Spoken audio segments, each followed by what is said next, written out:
সুপ্রিয় দর্শক, আপনাদের সকলকে আমন্ত্রণ জানাই পাবলিক টাইমস আয়োজিত দেশের কথা দেখার জন্য। আসসালামু আলাইকুম।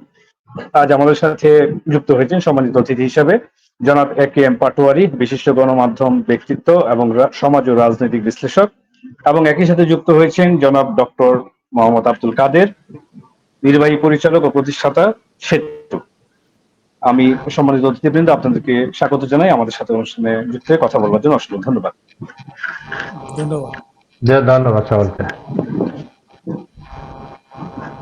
সুপ্রিয় দর্শক, আপনারা ইতিমধ্যে আমরা জেনেছি যে অন্তর্বর্তীকালীন সরকারের ১ বছর পূর্তি হয়েছে, ৫ই আগস্ট অতিক্রান্ত হলো, এবং একই সাথে বিশেষ দুটি ঘটনা, বিশেষ দুটি বিষয় নিয়েই আজকে আসলে আমরা আলোচনা করব। তার মাঝে একটি হচ্ছে জুলাই সনদ, যেটি বহুল প্রত্যাশিত এবং বহুল প্রতীক্ষিত জুলাই সনদ অবশেষে ঘোষিত হয়েছে, এবং একই সাথে দিয়ে অন্তর্বর্তীকালীন সরকারের মাননীয় প্রধান উপদেষ্টা তিনি আজ জাতির উদ্দেশ্যে ভাষণ দিয়েছেন। সেখানে নির্বাচনকালীন রোডম্যাপের কথাও তিনি জানিয়েছেন। বিশেষ করে ফেব্রুয়ারিতে রমজানের আগে নির্বাচন অনুষ্ঠানের সম্ভাব্য পরিকল্পনার কথা মাননীয় প্রধান উপদেষ্টা জানিয়েছেন। তো এই সার্বিক বিষয়গুলো নিয়েই আমরা আজকে কথা বলবো আমাদের সম্মানিত অতিথিবৃন্দের সাথে।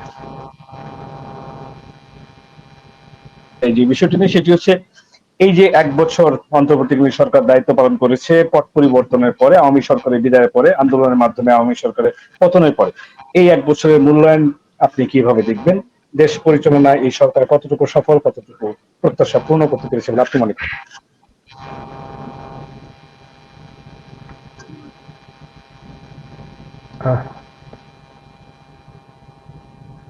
আমরা ছুটে গেছি কাকে বলা হচ্ছে?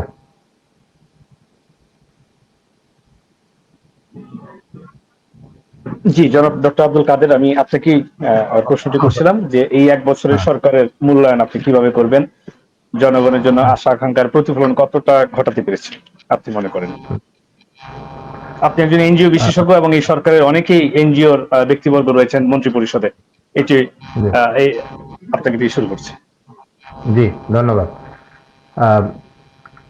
আমরা যে জায়গায় এসে দাঁড়ালাম ১ বছরে, কিন্তু ১ বছর তো বছর নয়, আসলে পুরাতন যে আমরা যে স্বাধীনতা পরবর্তী ৭১ পরবর্তী যে সময়গুলো গিয়েছে, তখনও কিন্তু আমাদের আশা আকাঙ্ক্ষার প্রতিফলন সেভাবে ঘটেনি, এবং প্রতিনিয়তই সাধারণ জনগোষ্ঠী বা নাগরিক সমাজ এই সকল বিষয় নিয়ে কথা বলেন।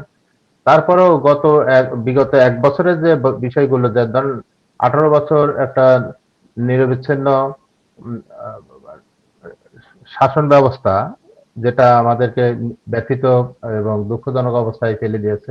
নির্বাচনবিহীন বা আংশিক নির্বাচনে পার্লামেন্টে গিয়ে যে শাসন ব্যবস্থায় যে ভারাক্রান্ত হয়েছে জাতি, এবং সামাজিক এবং অর্থনৈতিকভাবে দেশ যেমন ক্ষতিগ্রস্ত হয়েছে, আর্থিক সংকটগুলো তৈরি হয়েছে, সরকারি ব্যবস্থাপনাগুলো ধ্বংস হয়েছে।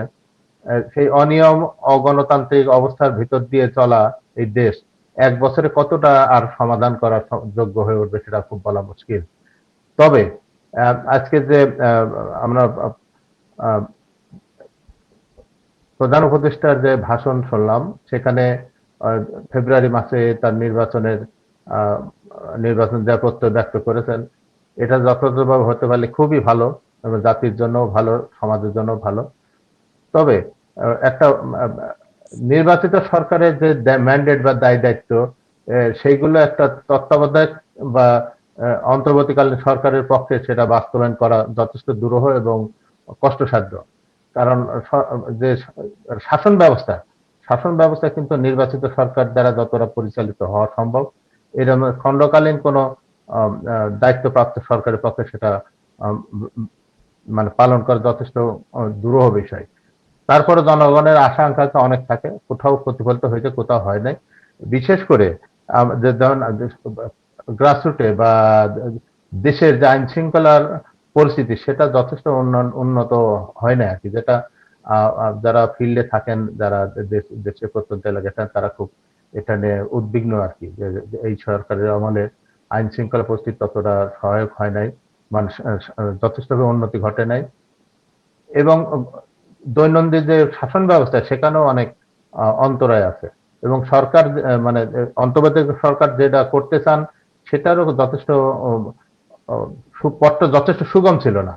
কারণ পাশাপাশি যাদের সহায়ক শক্তি দরকার, সরকার মানে রাজনৈতিক দলগুলো, তারা তাৎক্ষণিকভাবে নির্বাচনের আকাঙ্ক্ষা প্রকাশ করছে এবং আমাদের যে সরকার, এই সরকার অনেকগুলো সংশোধনী সংস্কারের কথা বলছেন এবং তারা সেই জায়গায় যাওয়ার চেষ্টা করছে। এবং সুতরাং আমরা সব মিলিয়ে বলতে পারি যে আমাদের আকাঙ্ক্ষার যে প্রতিফলন, জনগণের আকাঙ্ক্ষার যে প্রতিফলন, সেটাই 1 বছরে যথেষ্টভাবে প্রকাশ বা বাস্তবায়িত বা পূর্ণ হয় নাই। সেই জন্য আগামীতে হয়তো এখন আগামী নির্বাচিত সরকার এসে কি করবেন সেটা বিষয়। তবে এই মুহূর্তে সরকারের যে আকাঙ্ক্ষা, সরকারের প্রতি যে আকাঙ্ক্ষা ছিল শৃঙ্খলা, তারপরে ধরুন দুর্নীতি, সেগুলো কমিয়ে আনার সেই সেই সেই সেই বিষয়গুলো এখনো যথেষ্টভাবে প্রকাশিত হয় নাই বা সেটা সম্ভব হয়ে ওঠে নাই। এইরকম আমার কাছে মনে হয়েছে। ধন্যবাদ।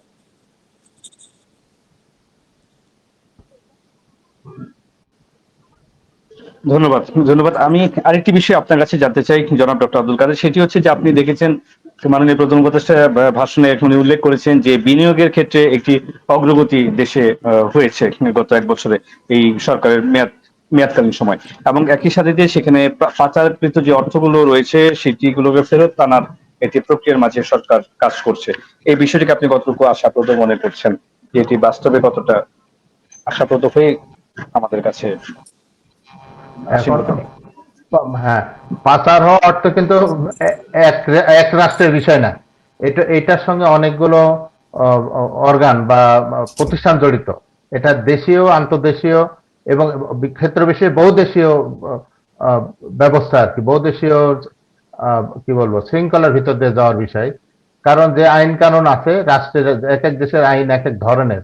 অনেক দেশে আমরা আমরা জব্দ হয়েছে বটে, সেটা ফিরে আসবে সেই দেশের রাষ্ট্রীয় বা সরকারের নীতিমালায় যদি ওই ধরনের উদ্যোগ থাকে যে না ফিরিয়ে দেওয়া সম্ভব, তাহলে হয়তো ফিরে আসবে। কিন্তু অবৈধ বা পাচার সম্পদ দেশের বাইরে যখন গেছে, তারা যখন আইডেন্টিফাই করতে পেরেছেন, সেটাতে সেই দেশের আইন বলে হয়তো জব্দ করেছেন, কিন্তু জব্দ করা মানেই যে দেশে ফেরত আনা বা ফেরত আনা যাবে, এটা যথেষ্টভাবে শক্ত ব্যাখ্যা দাবি রাখে আর কি। কারণ সংশ্লিষ্ট দেশের যে প্রচলিত আইন, সেই আইনগতভাবে তাদেরকে এটা মোকাবেলা করতে হবে বা এগোতে হবে।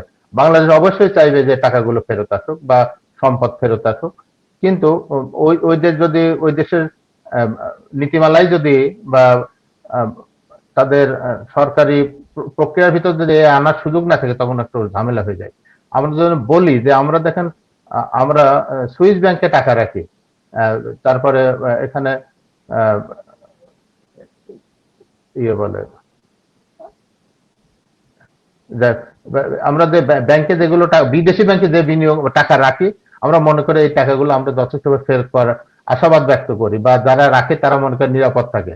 কিন্তু দুর্ভাগ্য হচ্ছে যে ওই টাকা অনেক সময় যদি মারা যান তারা, যারা ওখানে বিনিয়োগ করেন বা রাখেন, সেই টাকাগুলো ফেরত আসাও খুব বড় কষ্ট। এবং সুইস ব্যাংকে প্রতিনিয়তই বাংলাদেশের এই টাকার অঙ্ক বাড়ছে ওখানে, সেটা একটা জায়গা। আর বিনিয়োগের বিষয়টা হচ্ছে যে ধরেন সরকার বলছেন যে বিনিয়োগ বাড়ছে, এখন বিনিয়োগ নির্বাচিত সরকারের আন্ডারে যে সমস্ত বিনিয়োগ হওয়ার কথা, সেই বিনিয়োগ যে লেভেলে আসার কথা, সেটা হয়তো সেটা বাড়ছে কিনা জানার মানে ব্যাখ্যার দাবি রাখে। তবে সরকার প্রধান উপদেষ্টা বলেছেন যে বিনিয়োগ বাড়ছে, এবং বিনিয়োগ বাড়ার অনুপাতটাও একটু দেখতে হবে এবং কোন কোন খাতে বিনিয়োগ বাড়ছে সেটাও দেখতে হবে। আমরা দেখেছি যে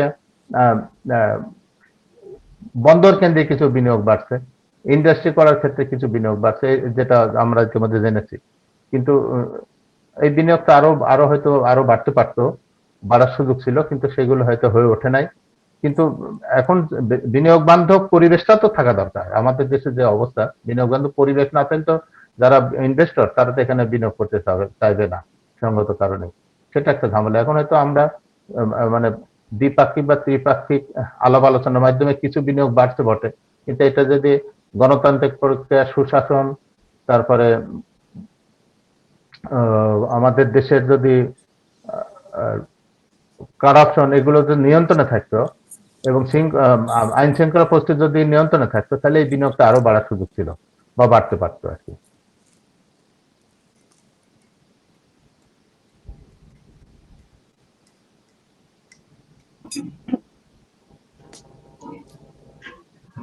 ধন্যবাদ। আমি জনাব একেম পাটোয়ারি আপনার কাছে চলে আসি। একটি প্রশ্ন আমি যেটি করেছিলাম জনাব আব্দুল কাদেরকে, একই প্রশ্ন দিয়ে আপনাকে শুরু করছি।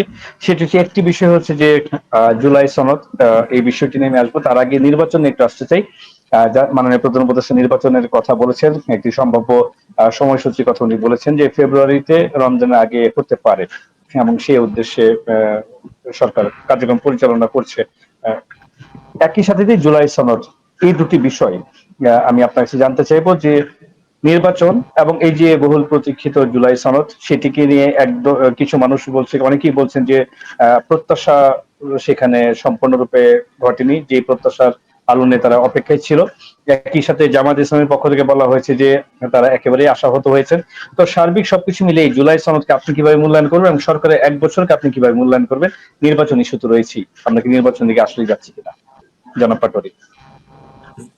ধন্যবাদ সহ-আলোচক, ধন্যবাদ সঞ্চালক, ধন্যবাদ দর্শক শ্রোতা।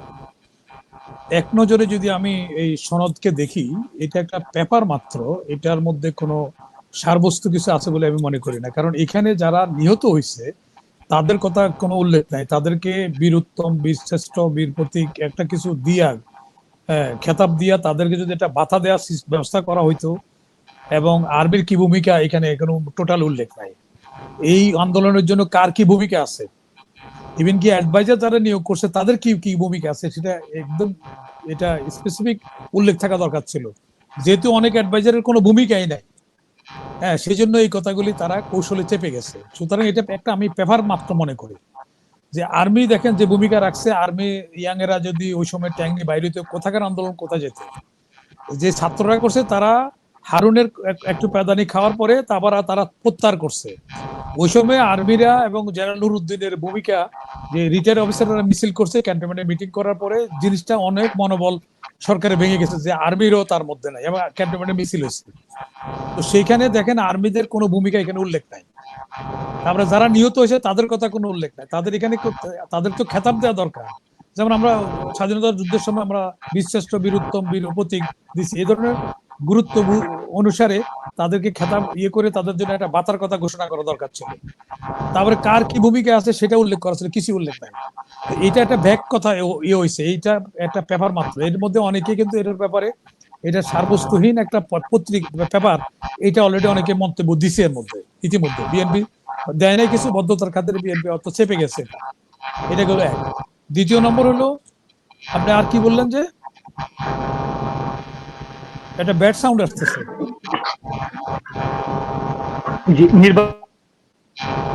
নির্বাচনের ক্ষেত্রে কতটা সম্ভাবনা দেখছেন এটি? আচ্ছা, নির্বাচনের সময়সীমা ব্যাপারে তো ওনার নির্ধারিত হয়েছে, অভিপ্রায় থাকতে পারে, সেটা ঠিক আছে, এবং সরকারের 1 বছরের মূল্যায়ন। সরকারের 1 বছরের মূল্যায়নের মধ্যে আমি তেমন কিছু উল্লেখ করার মতো কিছু পাই না। শুধু আছে যে আমরা আগে কথা বলতে পারতাম না, এখন একটা কথা বলার একটা সুযোগ সৃষ্টি হচ্ছে, আমরা বলতে পারছি। তো এইটা ছাড়া আর আমি অ্যাচিভমেন্ট কিছুই দেখি না। কারণ আমাদের যে টাকাটা বিদেশে পাচার করে নিয়ে গেছে তাদের শাস্তির আমরা ব্যবস্থা করতে পারি না। দ্বিতীয় নম্বর হলো টাকাটা ফেরত আনতে পারি না। এখন আমরা ওইটা বলার পরিপ্রেক্ষিতে যদি ওই টাকাটা চলে যায়, তাহলে রাষ্ট্রের সম্পদ কিন্তু চলে গেল। যেসব রাষ্ট্রে এই টাকাটা নিচ্ছে, যদি আমাদের চুরি করা লোকের মালিকানা থাকতো, তাহলে এটা বাংলাদেশের মালিক থাকতো। কারণ এই দেশেরই লোক, তারা চুরি করে নিচ্ছে ঠিক আছে, কিন্তু চুরি করে নিচ্ছে, যেহেতু আমরা মালটা, এই সম্পদটা যদি ফেরত আনতে পারতাম, ফেরত আনতে পারলাম না, আমরা কি করলাম, ওটা ওদের সম্পদ হয়ে গেল, তাদের সমৃদ্ধি, অর্থনীতি সমৃদ্ধ হলো। কিন্তু আমরা আমাদের ওই যে লোকেরা চুরি করে নিচ্ছে তারাও গরিব হয়ে গেল, দেশের সম্পদ থেকে ওটা হয়ে গেল, বাদ পড়ে গেল। তাহলে এই পলিসিটা তো এটা না ওদের বিচারে আনতে পারলাম, না টাকাগুলি ফেরত আনতে পারলাম, তাহলে এটা কি আমাদের অর্জনটা কি হলো? যেটা আর বিনিয়োগের কথা যেটা বলা হচ্ছে, বিনিয়োগ 1 পয়সাও নাই। বিনিয়োগ যেটা আছে, এটা আপনি বিনিয়োগ বলবেন না, সম্পদ লুটের কথা বলবেন আপনি। আমাদের এখান থেকে সম্পদ লুট করার জন্য দুই একটা বিনিয়োগ হচ্ছে, যেটা সম্পদ নিয়ে যাচ্ছে। যেমন পিটার হার্টসকে একটা সিও বানানো হয়েছে, এটা একটা কোনো আন্তর্জাতিক টেন্ডার না করে একটা চুক্তি দিয়ে আসছে মিনারেল রিসোর্সের জন্য। সেটার ওই কোম্পানির, আমেরিকান কোম্পানি, এটার সিও হলো আমাদের পিটার হার্টস। পিটার হার্টস এখানে কোনো কয়েকজন স্থানীয় কিছু লুবি লোক এর মধ্যে হলে এজেন্ট হয়েছে। ওরা ওখানে কমিশন পাচ্ছে, ওরা একটা ভাগ পাচ্ছে, শেয়ার পাবে, ওটা যেটা সম্পদ তারা নিয়ে নেবে। পিটার হার্টস যেহেতু এখানে প্রতিটা আনাচে কানাচে জানা আছে, এই জন্য আমেরিকার একটা কোম্পানি তাকে ওই এখানে সিও নিয়োগ করছে। আজকে যেটার কথা, মিটিং এর কথা বলছে, যে আপনার সমন্বয় মিটিং করছে, এটাও ভুয়া, কারণ অলরেডি এক সপ্তাহ আগে উনি আমেরিকা আছেন। আর আমেরিকা এখন যেন হাসিনার সাথে কোনো কামালের সাথে যদি কেউ দেখা করে চুক্তি করে, এটা কোনো এটা বেনিফিট কিছুই না, কারণ সে রিচার্ড, কিন্তু গভর্নমেন্টের কেউ না। তারে কেন বানা হয়েছে? যেহেতু অনেকদিন বাংলাদেশে ছিল, সেই জন্য ওই কোম্পানির হইয়া কাজ করতে পারবে, বাংলাদেশের জানে অনেকে, তার পরিচিত আছে, সেই হিসেবে ওই প্রাইভেট কোম্পানি তাকে ওখানকার সিও করছে। তো এখন তার লগে দেখা করলে সেই রাষ্ট্রের কিছু না, এখন তার লগে কথা বলা না বলা একই কথা। যেমন আমরা এখন হাসিনা প্রধানমন্ত্রী একসময় ছিল, তার লগে এখন কোনো কথা বললে কেউ এটা উল্লেখ করার মতো কিছু এই দেশের কোনো কাজে লাগবে? এখন কাজে লাগবে না। সুতরাং কামালও লাগবে না, যারা চলে গেছে পলাতক, এখানে যারা তাদের লগে যোগাযোগ করলে কি আসা যায়? রিটার্ন করার পর আর কোনো ওর কোনো সরকারি পজিশন না থাকলে তার এখানে কোনো বক্তব্য নাই, তার জানাশোনা সে একটা রিকোয়েস্ট করবে কি? তারা তো স্যাটেলাইট এখানে সবকিছু তাদের মনিটর করছে, এটাই পিটারসকে শুনে কইতে হবে তা না। আমরা একবার ঈশ্বর সাহেব যখন তার পতনের সময় সে আমেরিকার কাছে যখন তার আইজি তার টেলিফোন ধরতেছে না, তখন আমেরিকার সাহায্য চাওয়ার জন্য সে তার কাছে দেখা করে কিছু বলতে চাইছিল, তখন পেন্টাগন থেকে বলা যে তুমি যা বলতেছো তার চেয়ে বেশি আপডেট আমাদের কাছে, তারে কিছু ভিডিও দেখাই দিল তারা। তখন সে হঠাৎ দিল, সে যে বাংলাদেশ থেকে যেটা না জানে আমেরিকা ওটা থেকে এটা বেশি জানে।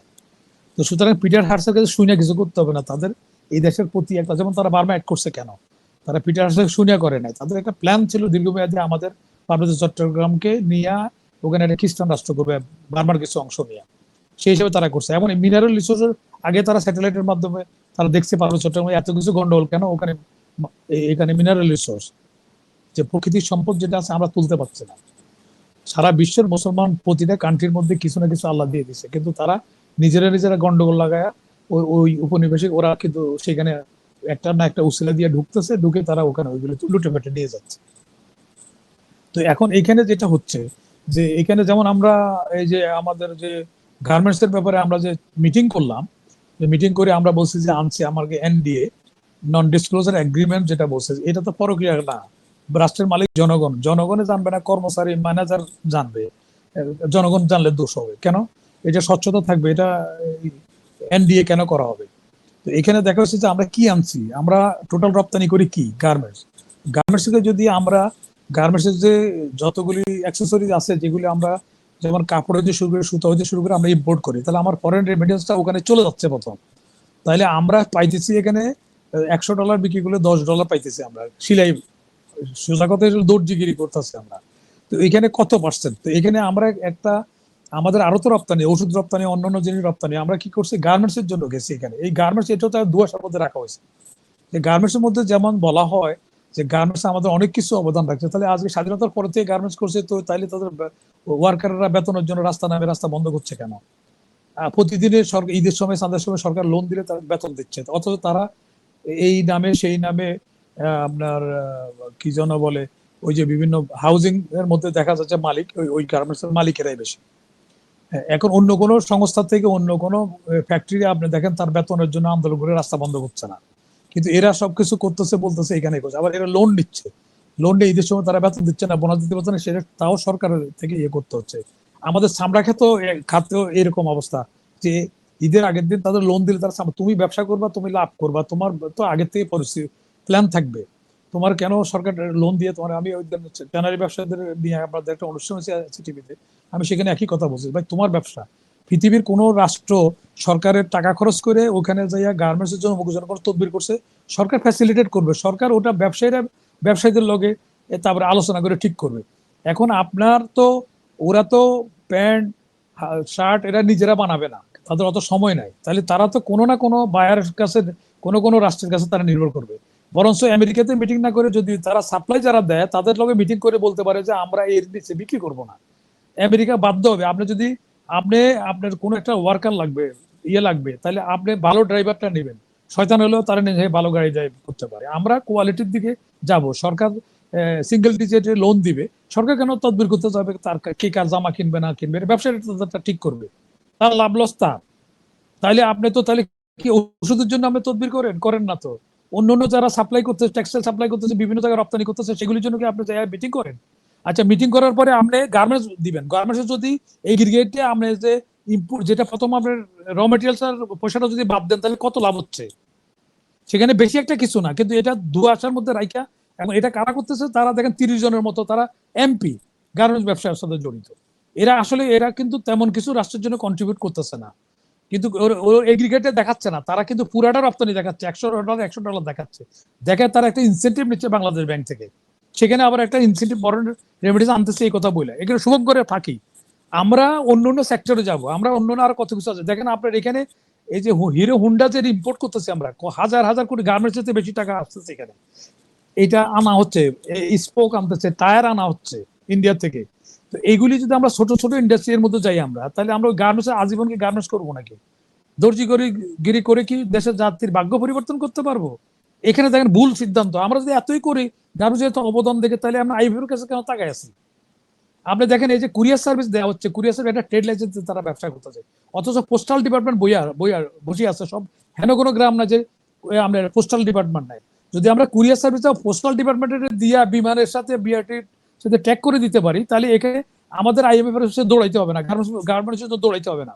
আমরা যখন একটা লোক পাঠাই, আমরা দেখা যায় যে আমাদের আমরা ম্যান পাওয়ার সাপ্লাই করি, আমরা এত টাকা পাচ্ছি, কিন্তু ম্যান পাওয়ার সাপ্লাই করার সময় প্রথম ইনভেস্ট করতে হয় 10 লাখ টাকা, 8 লাখ টাকা, 20 লাখ টাকা, এরকম করে যাচ্ছে। ওইটা মাইনাস করে দেওয়ার পরে ওই টাকাটা প্রথম রেমিটেন্সটা চলে যাচ্ছে, আমরা ডিমান্ড নেওয়ার জন্য টাকা দিয়ে আমরা ডিমান্ড কিনতেছি। তো ডিমান্ড কিনলে যে টাকাটা যদি আপনি বাদ দেন, তাহলে সে এখানে তারপরে টাকাটা বাদ দেওয়ার পরে দেখা যাবে যে 5 বছর 3 বছর চাকরি করার লাগে তার পুঁজি উঠাইতে, তাহলে বাকি সে কত টাকা আমাদের জাতীয় ইয়েতে কন্ট্রিবিউট করতে পারছে। কিন্তু এগুলি কোনো পরিসংখ্যান না হচ্ছে না। আমরা কিন্তু গরিব, আমরা ওদের প্রতি রেসপেক্ট করে বলতেছি, কিন্তু আমাদের আসতে হবে জনগণের ট্যাক্সের টাকা। প্রথম তো দেশের টাকা 5 লাখ টাকা চলে যাচ্ছে বিদেশের লোক পাঠাইতে গেলে। একটা আদম যে কোনো দেশে পাঠান 3 লাখ 4 লাখ 5 লাখের নিচে যাইতে পারছে না, তাহলে ওই টাকাটা বাদ দিয়ে তো আপনি হিসাব করবেন। আর আমরা পাঠাচ্ছি লেবারে কত বেতন পায়, ওরা খাইয়া ওখানে থাইয়া কয় টাকা আনতে পারছে? দেখা যাচ্ছে যে 5 বছর চাকরি করেছেন, যে জমি বিক্রি করে গেছে সেটা কিনতে পারছে না। তো আমাদের এইসব জিনিসগুলো খোলাসা করতে হবে। আমরা সরকারের কোনো ব্যবসায়ের জন্য কোনো তদবির করবে না, সরকার করবে ফ্যাসিলিটেট করবে, কম সুদে টাকা দিবে, লোন দিবে তাদেরকে, এই বিদ্যুৎ দিবে, অবকাঠামো দিবে, সেটার উপর বাকিটা তার ব্যবসা সেই করে নেয়। কিন্তু বাধা সৃষ্টি না করলে আমাদের ব্যবসায়ীরা এটা ব্যবসা তার ইয়ে করে নেবে, জায়গা করে নেবে। আর আমাদের যখন পদ্মা ব্রিজ হয়েছে, এর আগে তো ওখানে খেয়া পারাপারের ব্যবসা ছিল, এখন কি ওখানে বসে আছে? তো আমাদের নতুন নতুন সেক্টর খুঁজতে হবে, নতুন নতুন জায়গা খুঁজতে হবে যেখানে কম্পিটিটর কম। যেমন আপনি দেখেন ক্ষুদ্র একটা হর্ন আমরা তৈরি করতে পারছি না, এই যে গাড়ির হর্নগুলো এগুলো ইম্পোর্ট করতে হচ্ছে। একটা লাইট আমরা সামান্য জিনিস, এটা কোনো এমন বেশি কিছু না। আমরা ধুলাই খাল তো অনেক কিছু তৈরি করতে পারে, বরং ধুলাই খালকে আমরা ফ্যাসিলিটেট করলে, এদের লোন দিলে, এরা এগুলি করলে আমার ফরেন রেমিটেন্স অনেকগুলি ইয়ে আসবে। তারপরে আপনি উবার গাড়িতে দেখেন, উবার গাড়িতে 1,000 টাকা হলে 300 টাকা নিয়ে নিচ্ছে, কারা নিচ্ছে? সরকার কোষাগারে টাকা জমা হচ্ছে না। তারপরে কুরিয়ার সার্ভিস কোনো রেজিস্ট্রেশন নাই, কিচ্ছু না, সরকারকে কোনো টাকাও দেয় না। ওরা কিছু বান্ডেল টাকা কার্টুন করে সংশ্লিষ্ট মন্ত্রণালয়কে, বাংলাদেশ ব্যাংককে, রাজস্ব বোর্ডে করে কিছু দুর্নীতিকার অফিসারকে ঘুষ হিসেবে কার্টুন পাঠিয়ে দিচ্ছে, বাকি কিন্তু তারা লাভ করতেছে, অথচ এরা পোস্টাল ডিপার্টমেন্ট বসে আছে, বসে বসে তাদের বেতন দেওয়া হচ্ছে। তো আমাদের পলিসির মধ্যে তো ভুল। এই যে আমরা উবার সার্ভিস, আমরা একটা যে কোনো একটা লোক আজকাল উবার ব্যবহার করে, উবারে কিন্তু 1,000 করে 300 টাকা নিয়ে নিচ্ছে, কারা নিচ্ছে এই টাকাটা? এই টাকাটা রাষ্ট্রের কোষাগারে কিন্তু জমা হচ্ছে না। বিআইটিকে যদি একটা ল্যাপটপ দিয়ে বসাই দেওয়া হয়, এবং অথবা যদি টেন্ডার দেওয়া হয় যে তুমি আমাকে ঢাকার জন্য কত দিবা, চিটাগংয়ের জন্য কত দিবা, রাস্তার জন্য দিবা, তাহলে দেখা যাচ্ছে ভালো একটা পদ্মা ব্রিজের টাকা চলে আসে 1 বছরে। এই যে হুন্ডা হচ্ছে সবগুলি দিচ্ছে, দেখেন আমাদের রোডের এই যে কতটুকু আমার ভার বহন করতে পারবে, এটা না দিয়ে খালি সব ঢুকাই দিচ্ছে এখানে, করিবন মুসিবন করে পরে আবার এটা বন্ধ করা হয়েছে, পরিবেশের কথা বলা হয়েছে। কিন্তু ইম্পোর্ট করার পরে যারা এই ধরনের গাড়ি আনছে, প্লাস্টিক আনছে যারা, তাদের দায়িত্ব নিরূপণ করে তাদের পানিশমেন্টের ব্যবস্থা করতে পারিনি আমরা। তো আমাদের প্রতিটা জায়গার মধ্যে আমরা কিন্তু এখন দেখেন কম্পাউন্ডারে ভুল করছে, আমরা এফসিপিএস ডাক্তারের কাছে গেছি। তো ডক্টর ইউনূস তো ওই সাধারণ এদের মতো আনপড়া লোক না, অ্যাকসেপ্ট আমি ওদের শ্রদ্ধা রেখেই বলতেছি, রাজনীতিবিদরা 1% হয়তো যোগ্য লোক আছে, জ্ঞানী লোক আছে, আর বেশিরভাগ তো চাকরি বাহিনী থেকে রাজনীতি গেছে। তো ওই ধরনের লোকের যে চিকিৎসা করছে, সেই চিকিৎসার থেকে তো আমরা ডক্টর ইউনূসকে আনলাম, এর চেয়ে বেটার কিছু দেওয়া হবে। এখন দেখেন যে স্বরাষ্ট্র মন্ত্রণালয় একটা সরকারের দায়িত্ব দিচ্ছে, তারা এখন বাসায় পাওয়া গেছে কোটি কোটি টাকা। তারা স্বাধীনতার পর থেকে আগের থেকে কোনো কোরবানি দিতে পারে, এবার 7 লাখ টাকা দিয়ে কোরবানি দিছে। তার নাম হইলো আপনার রিয়াদ। আপনার কাদের মির্জার হলো ডাইনাত, নোয়াখালীতে তাস সৃষ্টি করছে, ওর বাপ রিক্সা চালায়, সে এখন ওই দিনে স্বামী বাসার থেকে যাইয়া ঢুকে টাকা দিচ্ছে। কিন্তু এর স্বরাষ্ট্র মন্ত্রণালয়ের দায়িত্ব দিচ্ছে কিসের ভিত্তিতে, চিফ অ্যাডভাইজার কিসের ভিত্তিতে এদের নিয়োগ দিচ্ছে? প্রতিটা মন্ত্রণালয় এরকম আছে, ওরা যায় ডিকটেট করে, এই বাচ্চারা, নাতির বয়সেরা। কিন্তু সচিবরা এত লেখাপড়া করে অত পরীক্ষা দিয়ে আসছে, এখন তারা ইজ্জতের ভয়ে তাদের কথা অনার করে, এটা রাষ্ট্র সম্পদ চলে যাচ্ছে। সরকার দেখেন এখন আবার বলছে বয়স কমাই দিতে, ভোটার হইতে 15 বছর থেকে, তার মানে 15 বছর থেকে এমপি হবে, তাদের লেখাপড়ার দরকার নাই। তো এই যে ভবিষ্যতে যে এটা এইটা তো রাজনীতির নেতা হাসিনা এত ক্ষতি করে না যে ক্ষতি এখন ডক্টর ইউনূস সাহেব করতেছে। ছাত্রদের বলা উচিত ছিল তোমরা যুদ্ধ শেষ হয়েছে এখন তোমার লেখাপড়ার মধ্যে যাও। উনি একটা জ্ঞানী লোক হয়ে এদের এইসব কাজের মধ্যে কিসের ভিত্তিতে নিয়োগ করা হয়েছে? যাদের ছেলে মেয়ে মারা গেছে যাদের এই আন্দোলনের সময় তাদের যারা নিহত আহত হয়েছে তাদের বাইবেস তারা তো মন্ত্রী বানানো হয় নাই। তো এই জন্য প্রতিটা মন্ত্রণালয় একটা করে ছেলে দিচ্ছে, ছোকরা ছেলে দিচ্ছে, এরা এই কাজ করতেছে। কারো রিক্সাওয়ালা, কারো পিয়ন, এই ধরনের। আমি খারাপ বলছি না, অর্থাৎ যে লোকটা কোরবানি দিতে পারে না তার বাসায় কোটি কোটি টাকা পাচ্ছে, বিল্ডিং হচ্ছে। তো এটা আমাদের লোকজন দেখতেছে না এটা? তাহলে এটা স্বরাষ্ট্র মন্ত্রণালয় রিয়াদের মতো যারে পাওয়া হয়েছে এটা দায় দায়িত্বটা কার? সরকার তো দায় দায়িত্ব একটা জায়গাতে বলবে এই যে ঘটনাগুলি ঘটতেছে একটা তো মুরব্বী লাগবে, এই থামো, এই কথা বলার লোক নাই কেন? তাই ইউনূস সাহেব দেখতেছে না, পত্রিকা নিউজ আসছে দেখতেছে না? উনার ক্যাবিনেটের মধ্যে সংস্কার করতেছে না, উনি পত্র পাঠ করতেছে। ওনার আগে মন্ত্রী পরিষদ সংস্কার করুক না। মন্ত্রী পরিষদে যে এইগুলি কথাগুলি আসছে যে স্থানীয় সরকার একটা বাচ্চা ছেলেরে দিয়ে রাখছে যেখানে মহাসচিবরা মন্ত্রী হয়েছে, সেখানে দেখা পরে তার এত কথা আসার পরে এখন রিসাবল হচ্ছে না।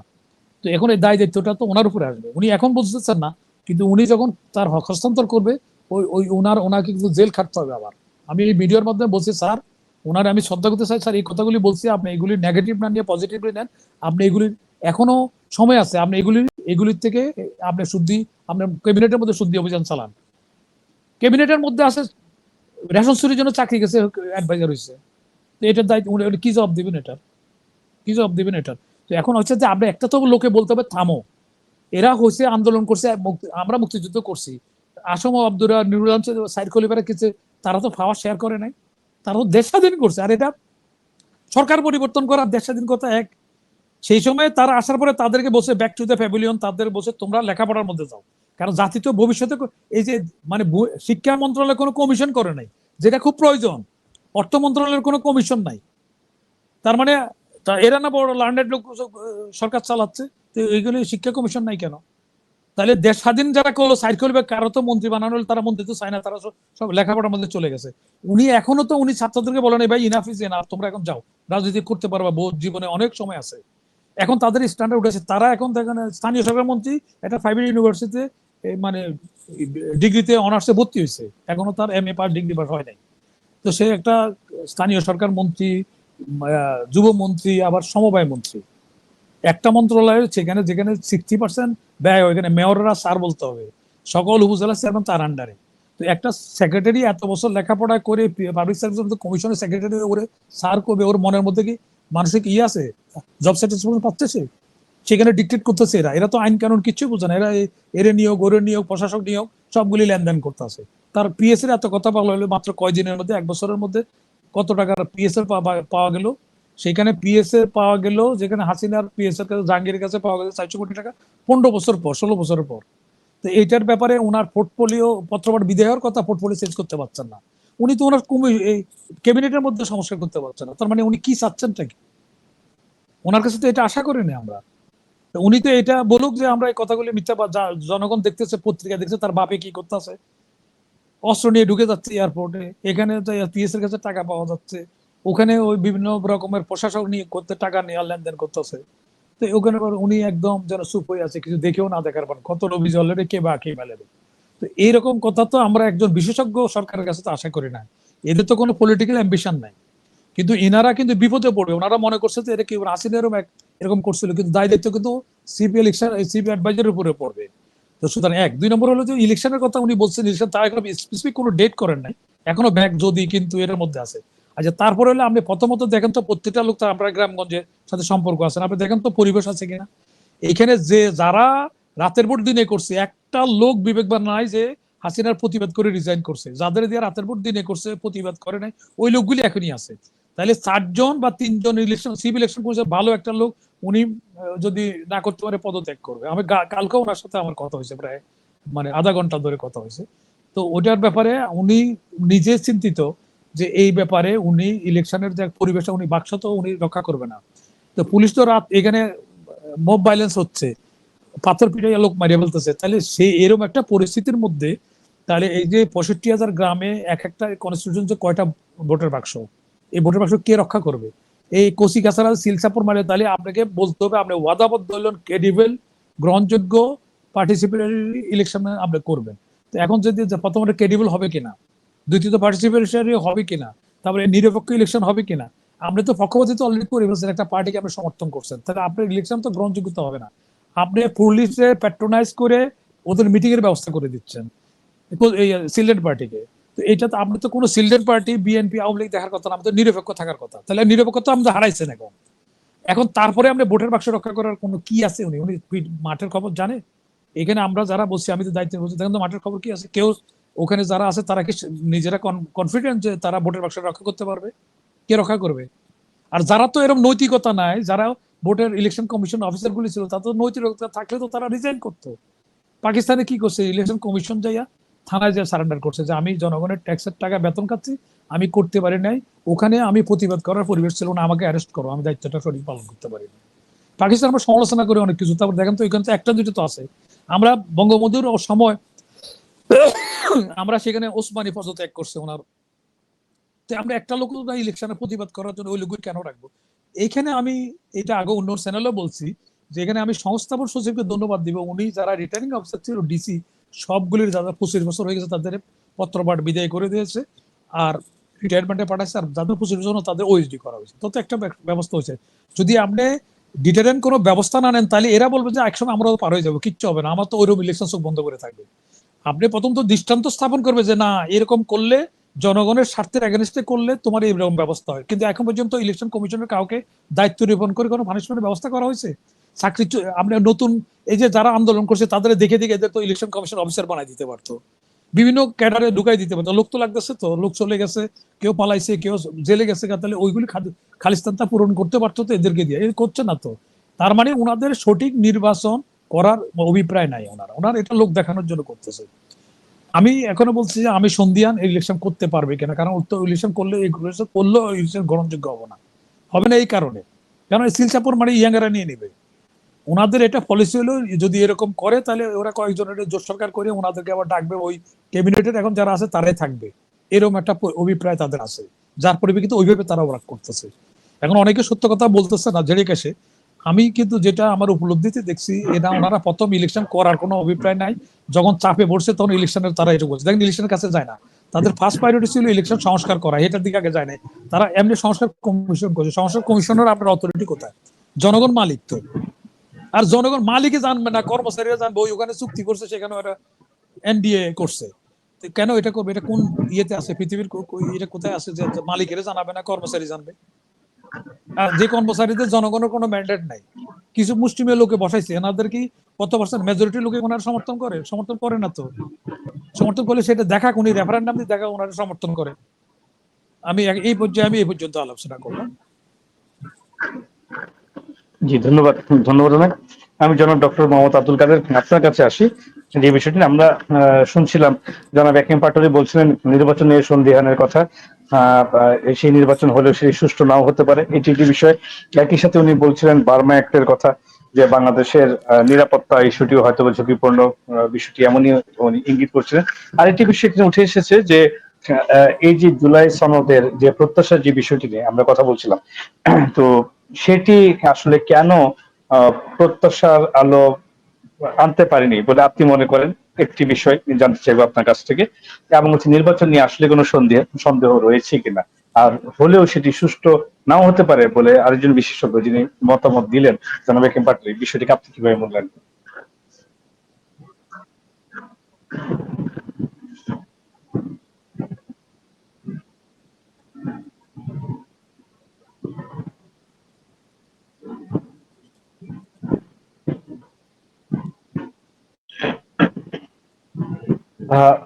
আপনার মাইক্রোফোনটি আনমিউট করবেন জনাব আব্দুল কাদের, মাইক্রোফোনটি আনমিউট। এবার হয়েছে বোধহয়। জি, ধন্যবাদ। নির্বাচন তো একা একা করা যাবে না, নির্বাচনে জনগণ অংশগ্রহণ করতে হবে এবং জনগণের স্বতঃস্ফূর্ত অংশগ্রহণের মাধ্যমে যদি নির্বাচন অনুষ্ঠিত হয় তাহলে খুবই ভালো। কিন্তু নির্বাচন হওয়ার আগেই কিন্তু ফিল্ড লেভেলে রাজনৈতিক অস্থিরতা চলছে এবং সেখানে নির্বাচন না হয়েও এক ধরনের পাওয়ার এক্সারসাইজের কালচার বা প্রক্রিয়া একদম বিদ্যমান এবং প্রশাসন যন্ত্রের দ্বারা জেলা পর্যায়ের কাজের সঙ্গে জড়িত তারাও রীতিমতো বেশ অস্বস্তির ভিতর থাকেন। আমরাও ওই প্রশাসন অফিসে প্রশাসনিক দপ্তরগুলোতে গেলে দেখা গেল ওখানে ইয়াং গ্রুপ সেখানে অবস্থান করে, এবং যার জন্য আমাদের থেকে তাদেরকে গুরুত্ব দিয়ে কথা বলতে হয় বা সময় দিতে হয়। সুতরাং নির্বাচনের যে পরিবেশ, নির্বাচন তো হবে, বলছে যে নির্বাচন হবে, নির্বাচন ডেট দিলেন বটে, কিন্তু ডেট তো না, একটা টাইম লাইন হলো যে হ্যাঁ ফেব্রুয়ারিতে হবে, কিন্তু নির্বাচন ফিল্ড লেভেলে নির্বাচন গ্রহণ করার যে পরিবেশ, সেই পরিবেশটা কিন্তু নাই। যে নির্বাচন হওয়ার সময়ে জনগণকে যেভাবে সম্পৃক্ত করার বিষয়, সেটা কিন্তু নাই। কিন্তু আরেকদিকে হচ্ছে যে যারা অন্যান্য রাজনৈতিক দল, তারা চাই যে আজকে নির্বাচন হোক বা এখনই নির্বাচন হোক। সেই নির্বাচনটা হলে সেই নির্বাচনটা যথেষ্ট প্রশ্নবিদ্ধ অবস্থায় নির্বাচন অনুষ্ঠিত হবে, এবং সেটাও আবার পক্ষান্তরে আরেক শক্তির মানে অপশক্তির কি বলবো প্রকাশের একটা সুযোগ তৈরি হতে পারে। সুতরাং এই নির্বাচন, নিরপেক্ষ নির্বাচনের জন্য নিরপেক্ষ দলমত দরকার, এবং মাঠ প্রশাসন যে ধরনের প্রস্তুতি থাকা দরকার, সেই মাঠ প্রশাসনের সেই প্রস্তুতি তো দূরের কথা, সেই জন্য শক্তিরও যথেষ্ট ঘাটতি রয়েছে। কারণ যারা আইন শৃঙ্খলা বাহিনীর সঙ্গে জড়িত, তারা যথেষ্টভাবে এখনো ঘুরে দাঁড়ানো তাদের পক্ষে সম্ভব হয়ে ওঠেনি। তারা যথেষ্টভাবে ফিল্ড লেভেলে যে সমস্ত কার্যক্রম চালু করার দরকার, থাকার কথা, অ্যাক্টিভ থাকার দরকার, সেই জায়গাটা কিন্তু এখনো অনুপস্থিত। সুতরাং সময় আমি যদি ফেব্রুয়ারি বলি, সামনে কিন্তু সময় নাই। সুতরাং এই কয়েক মাসের ভিতরে যে এই ধরেন ঘুরে দাঁড়ানোর যে প্রবণতা, সেটা কিন্তু ঘটার সম্ভাবনা যথেষ্টভাবে সংশয়ের দাবি রাখে।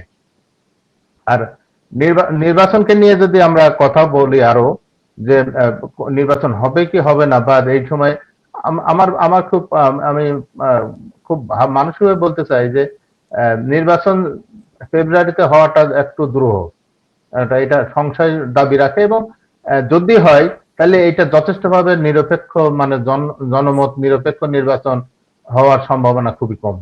এটা এক কেন্দ্রিক বা কি বলবো সাবেক কিছু কালচার পুনরাবৃত্তি ঘটবে, সাবেক নির্বাচন প্রক্রিয়ার পুনরাবৃত্তি ঘটবে।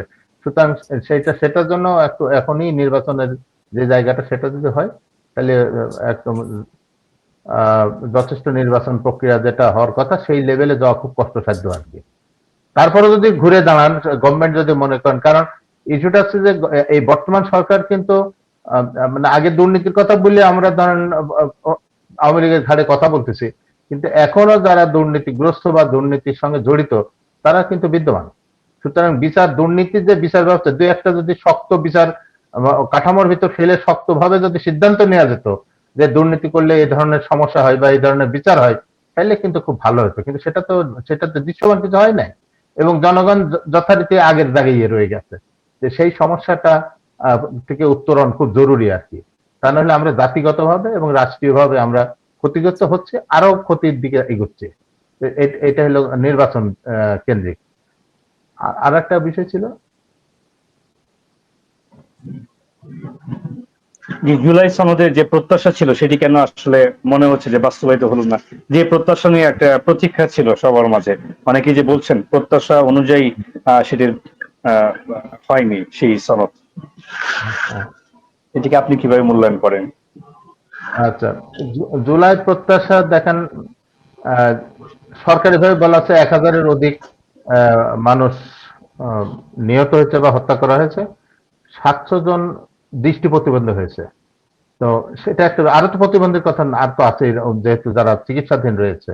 এখন এই জীবন দিয়ে জনগণের একটা তাৎক্ষণিক আকাঙ্ক্ষা তৈরি হয়েছিল যে না, আমরা যদি যেভাবে যারা দুর্নীতি, যারা লুট করেছে, যারা শাসন ব্যবস্থাকে কলুষিত করেছে, যারা অবৈধভাবে ক্ষমতা এসেছে, যারা নির্বাচনী সরকার গঠন করেছে, সেরকম যদি থাকে সেটা থেকে বিতাড়িত করা গেছে।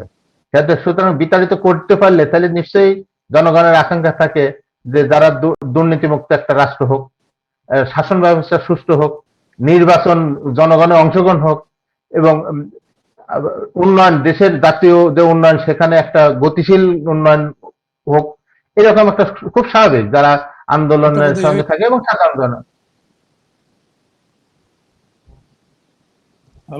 সাধারণ জনগণ এরকম আকাঙ্ক্ষা করতে পারে।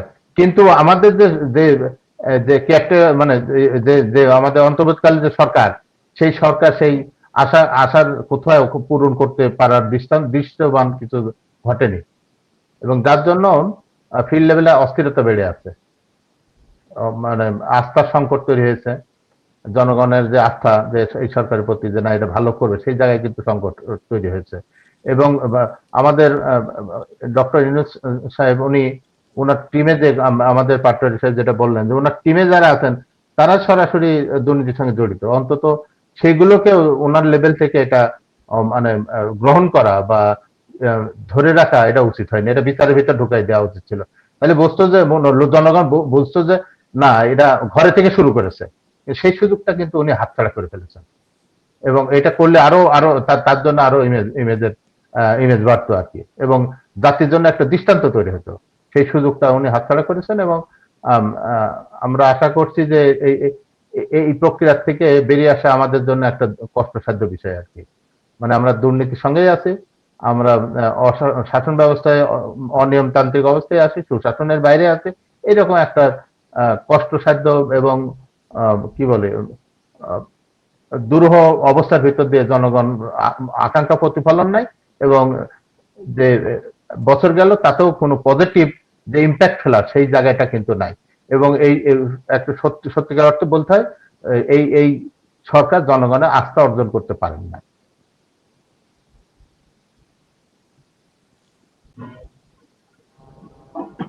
জনাব আব্দুল কাদের, আপনি একটি কথা বলছিলেন যে প্রশাসনে বিভিন্ন সময় আপনাদেরকে বিভিন্ন দাপ্তরিক কাজের জন্য বা আপনাদের প্রতিষ্ঠানের কাজের জন্য যেতে হয়, এবং সেখানে যে দেখেন প্রায় যে একটি তরুণ গ্রুপ বা ইয়াং গ্রুপ সেখানে প্রায় রাজ করে, এমন একটি কথা বলছিলেন যে তারা যে বসে থাকে তখন তাদেরকে গুরুত্বের সাথে তাদের সেই বিষয়গুলোকে নিয়ে স্বাভাবিকভাবেই প্রশাসনের পক্ষ থেকে সেই বিষয়গুলোকে আগে প্রাধান্য দেওয়া হয়। তো এই যে একটি পরিস্থিতির মধ্য দিয়ে সামগ্রিকভাবে দেশ ও জাতি যাচ্ছে, এটি হাল টেনে ধরার জন্য আসলে আপনি কি মনে করেন কার এটি হাল টেনে ধরার কথা ছিল? এই যুব সমাজকে সঠিক পথে পরিচালিত করা, তাদেরকে সঠিকভাবে গাইডলাইন দেয়া এবং সার্বিকভাবে স্থিতিশীল একটি পরিবেশ আনা, এটি আসলে কার দায়িত্ব ছিল এই পট পরিবর্তনের পরে? এখন আমরা কেন সুস্থির অবস্থা যেতে পারিনি? না, এখানে সত্যিকার অর্থে বলা যে যারা যারা এই যে এভাবে লিড দিচ্ছেন, মানে রাজনৈতিক প্রেক্ষাপটে যারা এখন লিড দিচ্ছেন, এর জন্য তো একটা বিরাট অভিজ্ঞতার প্রয়োজন। এমনটি না যে একটা আন্দোলনের সঙ্গে অংশগ্রহণ করলাম আর আমি অনেক বড় লিডার হয়ে গেলাম, তেমনটি না। তার সঙ্গে বুদ্ধিমত্তা, তার তার তার বিচারিক ক্ষমতা, তার তার ব্যবহারিক আচরণ, সবগুলো মিলেই একটা গঠনমূলক অবস্থায় থাকা দরকার। কিন্তু ফিল্ড লেভেলে যে যে সমস্যাটা তৈরি হয়ে আছে, আমি বলতে হয় যে আমরা আমরা মিটিং করতেছি, একসময় যায় এরকম ইয়াং গ্রুপ যায় উঠছে, তখন বলতে হচ্ছে যে না আপনারা একটু বাইরে যান, ওনাদের সঙ্গে একটু কথা বলি, এবং কথা না বললে আবার অপদস্থ অপমানজনক কথাবার্তা বলে, সেটা সহ্য করা কষ্ট। কিন্তু এখন এই হাল ধরে টানা বা নির্দেশনা দেওয়ার মতো লিডারশিপের বিরাট অভাব এই টিমটার ভিতরে, ইয়াং টিমটার ভিতরে। সুতরাং কারো কে লিডার দিচ্ছেন কে না দিচ্ছেন, এবং আপনার আজকেও বা কালকেও দেখেছেন বোধহয় যে একজন বলছে আমি প্রত্যাহার করে নিলাম, এই টিমের সঙ্গে নাই। তার মানে নিজেদের ভিতর যে সমন্বয়, সেই সমন্বয়কারীদের সমন্বয়হীনতা কিন্তু বিদ্যমান। সুতরাং আমরা যে স্থানীয় পর্যায়ে এবং জাতীয় পর্যায়ে যে একটা দুর্ভাগ্যজনক অবস্থার ভিতর করুণ পরিণতির দিকে যাচ্ছে, সেটা একটা বিষয়। কারণ কেউ কারোর মানে না, শৃঙ্খলার বোধের অভাব। এবং আপনি দেখেন ইউনিভার্সিটি স্যারের সঙ্গে আমি আমি বলতেই হয় যে আমার ঘনিষ্ঠ একজনের কথা বলেছে, স্যারকে ডিটেক্ট করে কে পাস করবে কে ফেল করবে। একজন শিক্ষককে যদি ছাত্র বলে যে কে পাস করবে আর কে ফেল করবে, তাহলে শুধু তা না তো, আমি 1 মিনিট বলি আপনাকে, শুধু তা না তো, তারা টাইনে হিসেবে তার শিক্ষককে সে টাইনে রিজাইন করাচ্ছে, না সেটা রিজাইন করাচ্ছে। এইটা উনি ডক্টর ইউনূস সাহেব এসে দেখতেছে, আপনি খেয়াল করছেন জিনিসটা? তো এখন এটার মানেটা কি? আমি এখানে আপনি বলেন, আপনি তারপরে আমি বলতেছি। না আপনি বলেন, জি ধন্যবাদ। আচ্ছা, এখন দেখেন উনি আপনি মেইন সাবজেক্টে বাদ দিয়ে অপশনাল সাবজেক্টের মধ্যে গেছে। উনি কেন এইগুলি ওটা করতে গেছে? যারা মূল আন্দোলনের সাথে যারা জড়িত ছিল, যারা কন্ট্রিবিউট করছে, তারা কিন্তু নাই। তারা প্রাইভেট ইউনিভার্সিটির কলেজগুলি তারা তাদের জায়গায় চলে গেছে। কিছু সুবিধাবাজি টাউট বাটপারকে উনি নিয়ে নিছে। যারা এইসব টাউটবাট কিসের ভিত্তিতে দেওয়া হয়েছে? ওনার মতো একটা শিক্ষিত লোক, এটা মন্ত্রণালয়ের দায়িত্ব দিয়েছে, কোন গ্রাউন্ডের উপরে দেখে তাদের দেওয়া হয়েছে? উনি যদি ভিডিও দিয়ে দেখতেন, আগে পিছিয়ে দেখতেন যে এই আন্দোলনের কারা কারা অবদান রাখছে, তাই সেইভাবে নির্বাচন করলো তো একটা কথা ছিল। সেভাবে কোনো নির্বাচন নাই। ওনার ক্যাবিনেটের মধ্যে দুই একজন বাদে বাকিদের কোনো অবদান আছে, কন্ট্রিবিউশন আছে এই আন্দোলনের জন্য বা অন্য সময়? এরা সবসময় সুবিধাবাদী, এদেরকে নিচ্ছে। তো এদের নিয়ে তাহলে আপনি দেখেন উনি কি চাচ্ছে। উনি বিএনপির কে বোকা বানানোর জন্য বিএনপির কিছু লোক কেড়ে নিচ্ছে, যেমন অ্যাটর্নি জেনারেল নিচ্ছে। সরকারের নাই, তখন সরকারের পরামর্শক্রমে রাষ্ট্রপতি অ্যাপয়েন্টমেন্ট দিবে, তখন সরকারের গঠন করা হয় না, অ্যাটর্নি জেনারেল নিয়োগ, আইজি নিয়োগ হয়েছে। তো এদের বেতন তো সব ফেরত দিতে হবে। তারপরে একটা সেট মধ্যে একটা সেট থাকে, প্রতিটা গভর্নমেন্টের একটা সেট থাকে। আমাদের এর আগে ইন্টেরিয়াম গভর্নমেন্ট ছিল, এই যে কয়টা পোস্ট ছিল, কয়টা পোস্ট নাই, এগুলো অতিরিক্ত যে স্পেশাল অ্যাসিস্ট্যান্ট কি হয়েছে, পলিটিক্যাল লোকজনের কন্ট্রাক্ট করবে। আর পলিটিক্যাল লোকদের আত্মমর্যাদা নাই, একটা টোকাই টাইপের একটা লোকের ডাকে তারা যায় কেন? ওর কি ব্যাকগ্রাউন্ড, কি কি ছিল সে, তারপরে তার বিরুদ্ধে কি মামলা ছিল, কি আসে বিষয়ে তার ব্যাকগ্রাউন্ড তো দেখতে হবে, কি করছে না করছে। একটা ট্যাক্সি ক্যাব ড্রাইভার ওখানে তাদের ডাকে তারা দৌড়াই যাচ্ছে। তো এখন এই ব্যাপারে উনি কিসের ভাবে নিয়োগ করলেন? এরা ওনার পিএস পিআরও প্রেস সেক্রেটারি আছে, তারা ডাকলো তো যে কোনো রাজনীতিবিদ, একটা সচিব পদমর্যাদা একটা লোকের কেন অ্যাপয়েন্টমেন্ট দিতে হবে 6 মাসের জন্য? তো এই যে দিচ্ছে ওনাকে, তো একটা সিস্টেম তো আগে, আমাদের আগে 3টা গভর্নমেন্ট আছে অন্তত, আগে ওদের ওদের ফাইলটা দেখলে তো হয় যে কিভাবে করছে। 3টা গভর্নমেন্ট গেছে আমার 3 মাসে, তারা রাষ্ট্র ইলেকশন করছে মোটামুটি গ্রহণযোগ্য, যে তারা সেট আপটা মাসে। তো একটা অফিসার যদি নিজে যাই, যদি তার কোনো ধারণা না থাকে, সেখানে আগের ফাইলগুলো দেখে যে ওই ওই ধরনের ওয়াতে কি কি ডিসিশন দিয়েছে, তাহলে কিছুটা গাইডলাইন পায়, অথবা অন্য লোকের থেকে পরামর্শ নিতে পারে, এক্সপিরিয়েন্স লোকের থেকে। এই দেখেন এই অবস্থা। তখন আপনার সবগুলো তো এই ধরনের লোকেরা নিচ্ছে, তারা ওখানে দান্দাবাজিতে আছে। তারপরে কমিশন নিছেন, আইনের সংবিধানের কোনো কমিশন বলে কোনো কথা আছে? তাদের ওনার পছন্দ হয়েছে, উনি সুপ্রিম কোর্টের বিচারপতির সমমর্যাদায় বেতন দিচ্ছেন, এই বেতন সব ফেরত দিতে হবে। তো পরবর্তী গভর্নমেন্ট যদি এটা পাস না করে, এটা কিছু করে সব টাকা ফেরত দিতে হবে। রাষ্ট্রপতি জুতা কিনছে, সে টাকা ফেরত, জুতা ইচ্ছা করলে সে কিনতে পারবে না, তো তাকে দেয়া আছে সংবিধানে, তার একটা সীমানা দেয়া আছে। তাহলে উনি একটা জনগণের নির্বাচিত সরকার না, উনি সিলেক্টেড গভর্নমেন্ট। সিলেক্টেড গভর্নমেন্ট তো অনেক কাজ করতে পারবে না তার রুটিন ওয়ার্ক ছাড়া। এখন উনি ওইগুলি করছে। তারপরে এখন দেখেন তার প্রথম প্রায়োরিটি ছিল ইলেকশন করা। আমরা তো হাসিনার বিরুদ্ধে আমাদের জনগণের ইলেকশনটা সঠিকভাবে করার দিনের পর রাতে করছে, এই জন্য তো আন্দোলন করে সরকার পাঠানো হয়েছে। তাহলে ওনার ফার্স্ট প্রায়োরিটি ছিল কি? ইলেকশন করা। ইন্টেরিয়াম গভর্নমেন্টের, ইন্ডিয়ান নির্বাচিত গভর্নমেন্ট, ওনার কিন্তু সকল কিছু তার আক্তিয়ারে নাই, সে রুটিন ওয়ার্কের মধ্যে থাকবে। সেখানে মেইন কাম হলো তার ইলেকশন করা, সেটার মধ্যে সে কোনো হাতে দেয় না। পরে যখন আমরা বিভিন্ন বলা বলি করলাম, চেঁচামেচি করলাম, তখন উনি ওটার মধ্যে হাত দিচ্ছে। তারপরে এখনো আমরা কি একটা লোকের জিজ্ঞাসা করা হয়েছে তুমি রাতের পর দিন কেন করলা? তোমার তো বিবেক আছে, তোমার জনগণের ট্যাক্সের টাকা বেতন পাও। একটা লোকে ইলেকশন কমিশনের কোনো অফিসারকে সাসপেন্ড করছে, দুই একটার কোনো জেল জরিমানা হয়েছে। আবার ওই লোকদের দিয়ে আপনি ইলেকশন করবেন, কি নীতি কথা কইলে হবে? এদের দিয়ে আপনি ইলেকশন করে কি ইলেকশন চাবেন? হাসিনা তো ইলেকশন করছে। ইলেকশন করা আর ইলেকশন গ্রহণযোগ্য ইলেকশন করা এক জিনিস না তো, পার্টিসিপেটরি ইলেকশন এক কথা না তো। উনি কিভাবে করবেন? তবে এখন এখন আওয়ামী লীগের ব্যাপারে ডিসিশন পার্টি ব্যান করছেন, আপনি ব্যান করছেন যে সেটা কোর্টের মাধ্যমে করতে হবে। পার্টি তাদের অনেক কিছু আছে যেটা আপনি কোর্টের মাধ্যমে করতে হবে, আপনি নিজে এক্সিকিউটিভ অর্ডার দিয়ে কারো পার্টির বন্ধ করতে হবে, এটা ফান্ডামেন্টাল রাইটস তার। রাজনীতি করবে না করবে সেটা তার ফান্ডামেন্টাল রাইটস, আপনার তো এটার ক্ষমতা নাই, এটা কোর্টের থেকে রায়। আমি কোর্টে বলতে ইয়ে চাইতেন যে দেখে তারা যে কাজকর্ম করছে, ওদের যে মানুষকে ভোটাধিকার প্রয়োগ থেকে বঞ্চিত করছে 17 বছর, তারা 17 বছরের জন্য সাসপেন্ড করতে পারতো কোর্টের মাধ্যমে, তাহলে আর কেউ এটা বলতো না। ওনার তো এখতিয়ার নাই, উনি কিভাবে বন্ধ করলেন? এটা যখন চাপ আসলো তখন উনি বন্ধ করলেন, প্রথম দিকে ওনার এটা বন্ধ করতে চান নাই। তাহলে এই ধরনের লোক কাজ কারবার করে আপনি কিভাবে কি করবেন?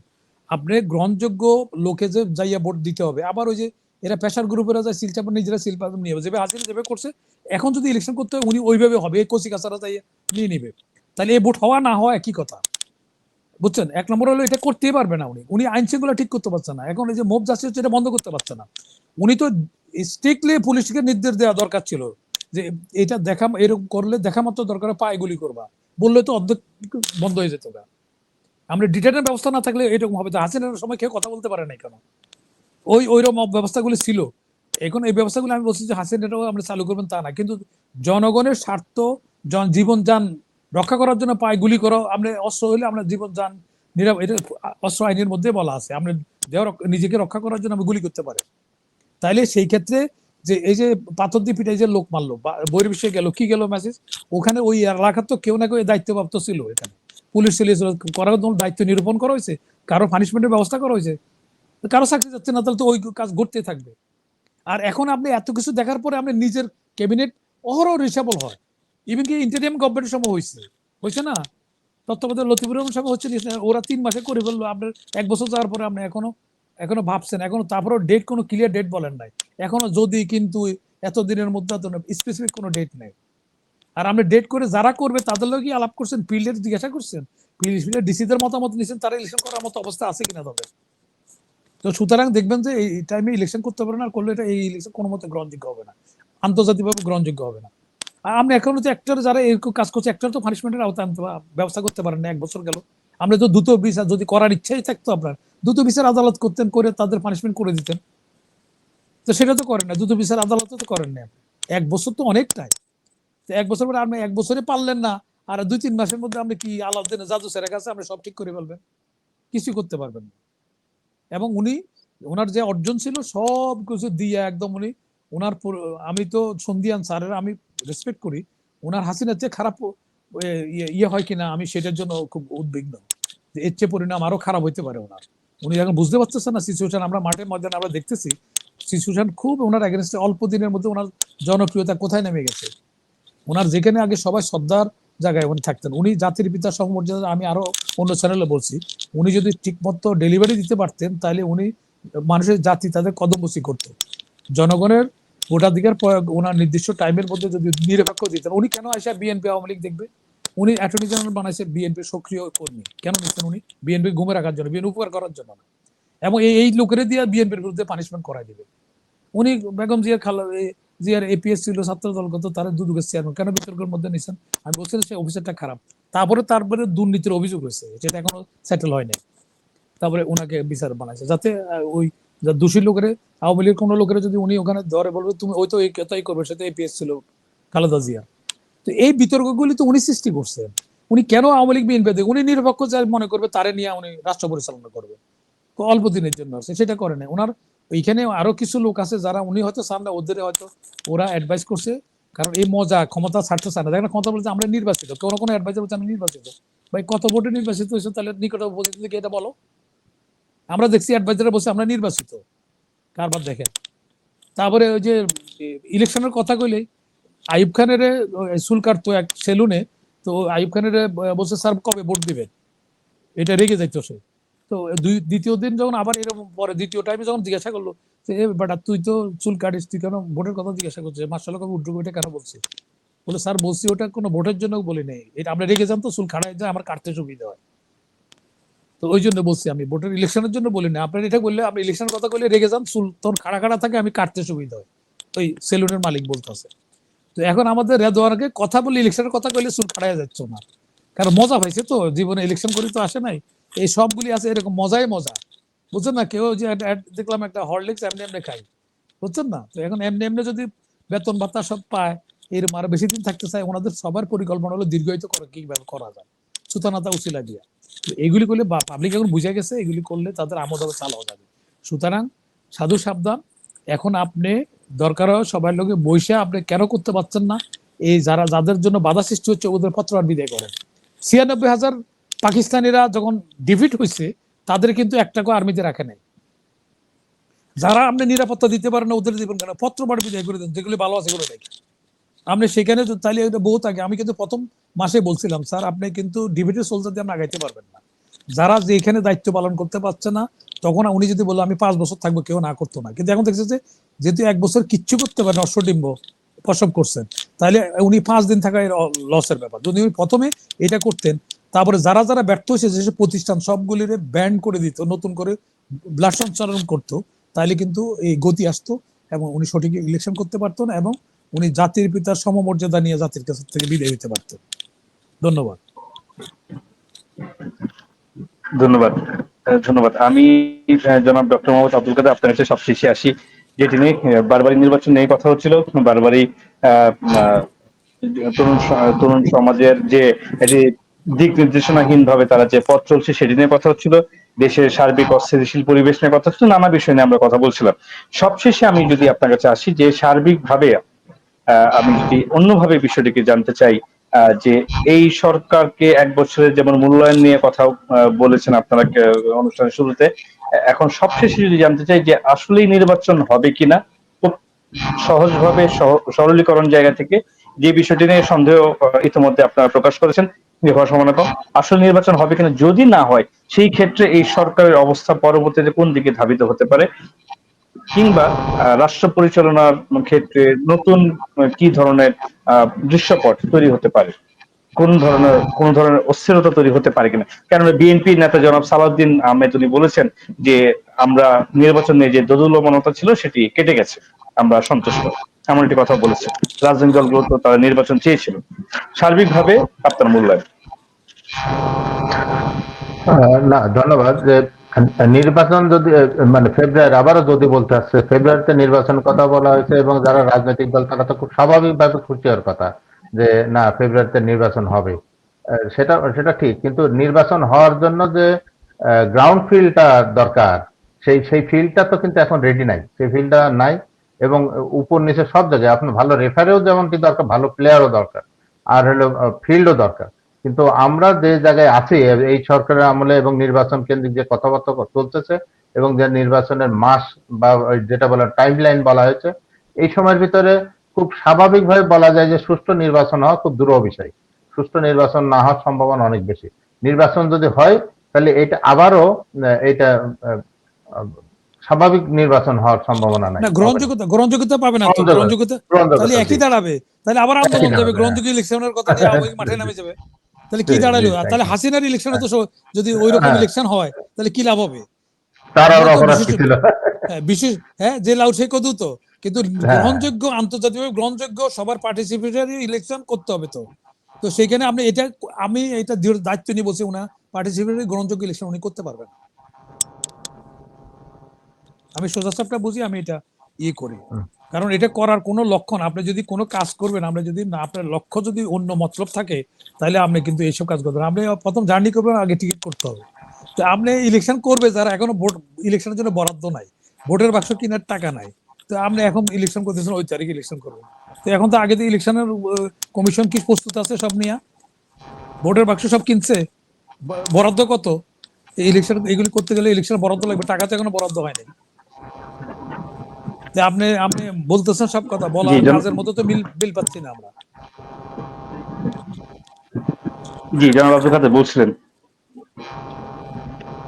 না, একই তো কথা যে নির্বাচন যথাসময়ে হওয়ার সম্ভাবনা নাই।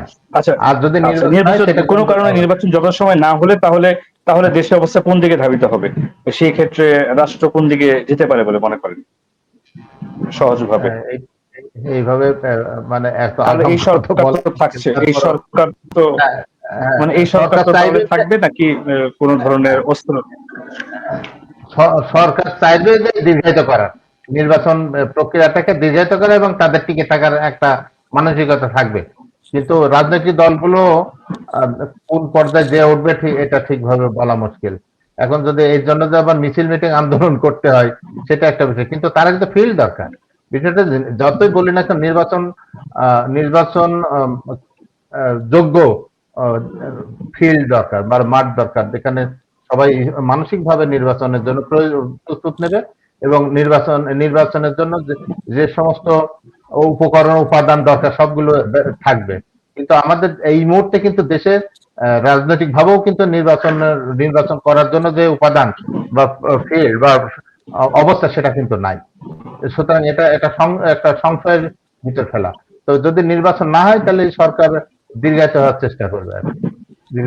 চেষ্টা করবে এবং আমার ধারণা যে তখন আরেকটা সময় নেবে, মানে সময় নেওয়ার চেষ্টা করবে রাজনীতিবিদদের সঙ্গে, বা এই যে যেমন কাউন্সিলিং বা মিটিং হচ্ছে, এরকম একটা সময় নিয়ে হয়তো কোনো কারণে এটা এই মুহূর্তে সম্ভব হচ্ছে না, তাহলে আমরা আর একটু আবার হয়তো 6 মাস 1 বছর পিছাই দিই, তারপর আবার করব।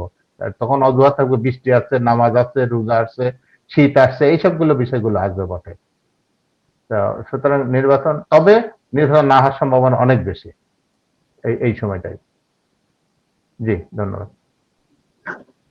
ধন্যবাদ। আমি সবশেষে একটি বিষয় খুব ছোট করে জনাব হাকিম পাটোয়ারী আপনার কাছে জানতে চাই, সেটি হচ্ছে যে অনেকেই বলছে বা এটি নিয়ে অনেক আলোচনা কথা হয়েছে বিভিন্ন জায়গায়, আমরা দেখেছি অনেকেই মনে করছে, বিশেষ করে একজন মাননীয় উপদেষ্টা তিনি একটি পোস্ট দিয়েছিলেন, পরবর্তীতে অবশ্য উনি এটি মুছে দিয়েছেন। সেটি হচ্ছে 1-11 পদধ্বনি শোনা যাচ্ছে। নতুন করে কি এরকম কোন আভাস আপনারা মনে করছেন দেশের জন্য আসছে? আমি কোন ধরনের প্রথম সংকট তৈরি বলবো হতে পারে সামনে? প্রথম বলবো যে এটার এই যে এরকম ডেডলক হয়ে যাচ্ছে, ইলেকশনের মধ্যে অনিশ্চয়তা আসছে, এই জন্য এখন করণীয় কি, আমি প্রথম এটার মধ্যে যাবে, তারপরে আমি ওই প্রশ্নে যাচ্ছি।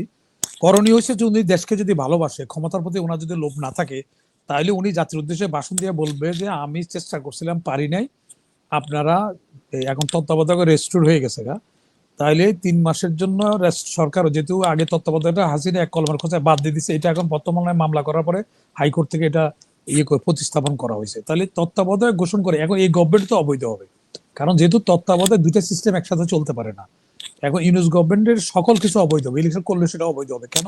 যেহেতু তত্ত্বাবধায়কের সর্বসম্মতক্রমে সংসদে পাশ হয়েছে, সেটা এক কোথায় বাদ দিয়েছে কোর্টে, সেটা আবার রেস্টোর করলে এটা অটো স্টার্ট হয়ে যায়। তখন অটো স্টার্ট হলে এখন আবার প্রথমত রাষ্ট্রপতি একটা অন্তর্বর্তীকালে 3 মাসের জন্য তত্ত্বাবধায়ক সরকার নিয়োগ করবে, নিয়োগ করে ওই 3 মাসের মধ্যে ইলেকশন দিয়ে দিবে এবং তারা ইলেকশন করতে পারবে। যদি এখন উনি যেহেতু পারেন নাই, উনি জাতির কাছে বলুক যে সরি আমি চেষ্টা করছিলাম, পারি নাই, তাহলে ওনার অন্তত কিছু সম্মান থাকবে, উনি চেষ্টা করতে পারে নাই, উনি স্বেচ্ছা ছেড়ে দিচ্ছে। আর যদি উনি রাখতে চান, চাইলে উনি পারবেন না, সিভিল ওয়ার লেগে দেবে। তখন দেখবেন যে not unlikely BNP, Awami League সবাই ওনার সাথে লাগবে। যারা এত কিছু সংগঠন করছে, এত কিছু প্রশাসন সব ঠিক করছে, তারা পালাইতে হয়েছে। তাহলে ডক্টর ইউনূস সাহেব কিভাবে থাকবে? জনসমর্থন না থাকলে যেন আমেরিকার উপরে ব্র্যাঙ্ক করে থাকবেন আপনি। আফগানিস্তান থেকে আমেরিকা পালাই আসছে, সিরিয়া থেকে পালাই আসছে, ওখানে জনগণের এগেনস্টে থাকে আমেরিকাও পারবে না, কারণ ওখানে দূরের থেকে আইসা তাদের তাদের যখন ক্যাজুয়ালিটি শুরু হবে, যখন দেখবে গুপ্ত হত্যা করে যে পিছনে কোপ মারতেছে, জনগণ নেমে যাবো রাস্তায়, তখন আমেরিকার ক্যাজুয়ালিটি হলে আমেরিকা ওখানে বড় ধরনের চাপ সৃষ্টি হবে, যেটা আফগানিস্তানের জন্য হয়েছিল, তারা বাধ্য হয়েছে পরে ওখান থেকে পালাই আসতে। তো এখন জনগণের সমর্থন বাইরে এত বড় সংগঠন, সে হাসিনা পালাইতেছে, থাকতে পারে না। তো কত জায়গায় কত রকম সেট করছে না, কত কিছু সেট করে তো থাকতে পারে না, ওনার কোনো সংগঠন নাই।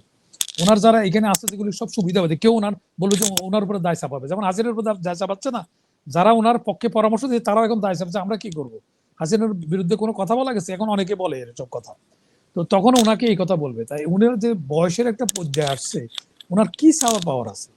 উনি যে সম্মান পাইছে, বাকি সম্মানটুকু নিয়ে উনি জাতির উদ্দেশ্যে বলে গেলে অন্তত মন্দের ভালো ওনারই হবে। তারপরে একটা রাষ্ট্রপতি ডাক দিবে যে ইন্টেরিয়াম গভর্নমেন্ট, তত্ত্বাবধায়ক গভর্নমেন্টের জন্য বলবে, ইয়ে করবে, একটা নির্বাচন করবে, নির্বাচন করে আবার দিবে, 3 মাসের মধ্যে ইলেকশনটা তারা করে ফেলবে। এটা সদিচ্ছা আছে কিনা সেটার উপর নির্ভর করে। সদিচ্ছা থাকলে নির্বাচন কিন্তু এতদিন সময় লাগতো না, কারণ ওনাদের মনের মধ্যে ছিল তো বেশি দিন থাকা, যার জন্য সেটা ইলেকশন করার জন্য তারা কোনো ওয়ার্কই করেনি। ইলেকশন ওয়ার্ক করলে 1 বছর 3 বছরে আমাদের 3 মাসে আমাদের অনেকগুলি সরকার হয়েছে না। লতিফুর রহমান ওই দিন রাত্রে প্রশাসন ঢাইলে সাজাই ফেলছে। এগুলি তো বেশি কিছু দরকার হয় না। তো আপনি যদি প্রথম স্তরের গুলো বলেন হাসিনা নিজে সেট করে রাখেন, দ্বিতীয় স্তরে তৃতীয় স্তরে আসেন, অথবা আপনি বিভিন্ন অধ্যাপককে বেশি বেশি দেখে নিরপেক্ষের বহু লোক আছে আমাদের, তাদের সচিব পদমর্যাদা দিয়ে দেন, কাজ কিভাবে করে। আমাদের এই ইলেকশন কমিশন খুব, যদি অন্যান্যগুলি অ্যাপারেটাস গুলি যদি ঠিক করে, আমাদের সিভিল ইলেকশন কমিশনের সাথে বললাম গতকালকে আমার কথা হয়েছে, উনি কোনো দায় দায়িত্ব নিবে না, যদি কেউ পেশার সৃষ্টি করে উনি পদত্যাগ। যেখানে আপনি এটা দেখেন উনি কত দৃঢ় হলো, অনেকে জানেন না, কারণ আমরা যোগ্য লোকের অ্যাপ্রিসিয়েশন চায় সবাই, তারা যদি সমর্থন করা লোকে, তখন সে আরো ভালো কাজ করতে উদ্দীপিত হয়। এই যে এনসিপির ব্যাপারে সবাই ভয়ে কাজ করে, ইলেকশন কমিশন তাদেরকে রেজিস্ট্রেশন এখনো দেয় নাই, তার মানে এই পার্টিটা অবৈধ এখনো। যেটা নিয়ে উনি বড় পার্টি বলে উনি কিন্তু ডাকতেছেন, যার রেজিস্ট্রেশন নাই সে তো অবৈধ পার্টি। আমি অস্ত্রের জন্য দরখাস্ত করছি, তাহলে অস্ত্র লাইসেন্স করতে পারবো আমি?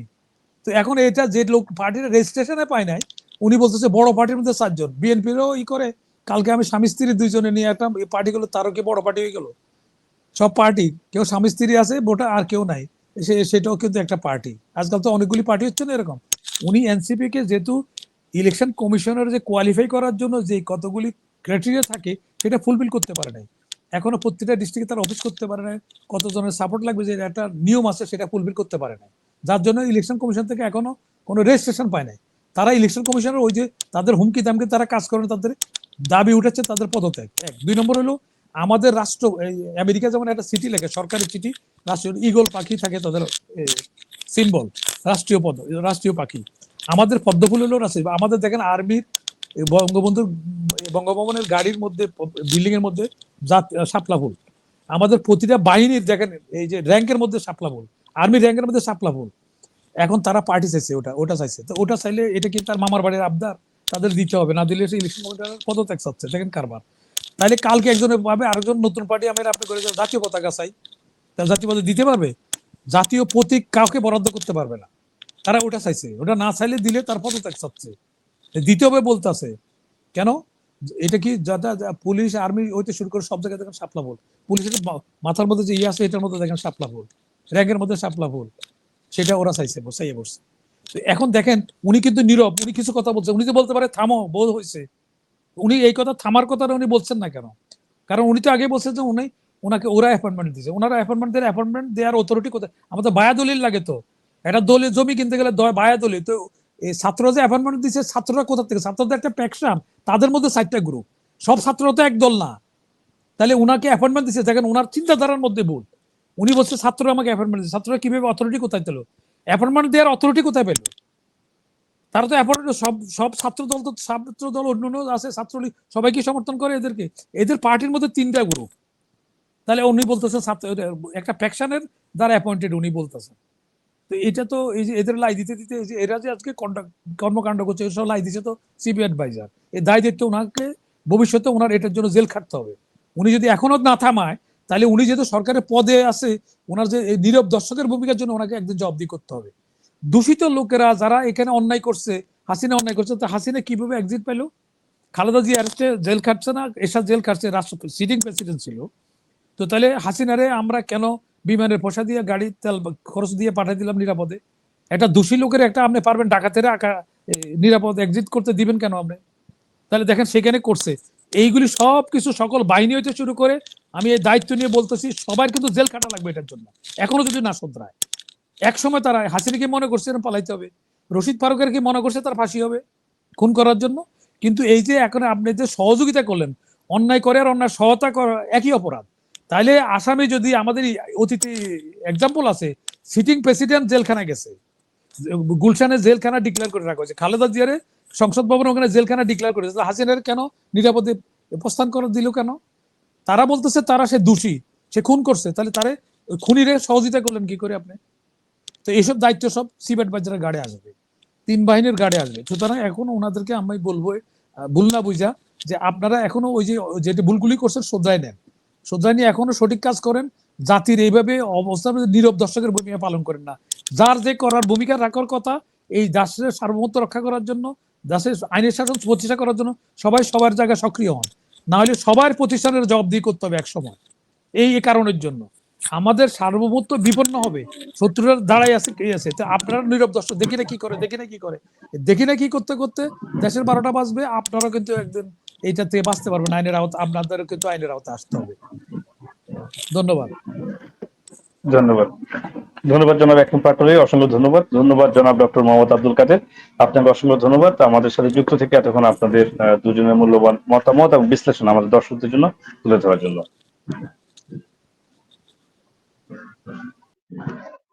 সুপ্রিয় দর্শক, আপনাদের সকলকে অসংখ্য ধন্যবাদ জানাই আমাদের সাথে এতক্ষণ যুক্ত থেকে আমাদের আলোচনা শোনার জন্য। আমাদের দেখা হবে নতুন অতিথি, নতুন বিষয় নিয়ে। ততক্ষণ পর্যন্ত ভালো থাকুন, সুস্থ থাকুন, সতর্ক থাকুন। শুভরাত্রি।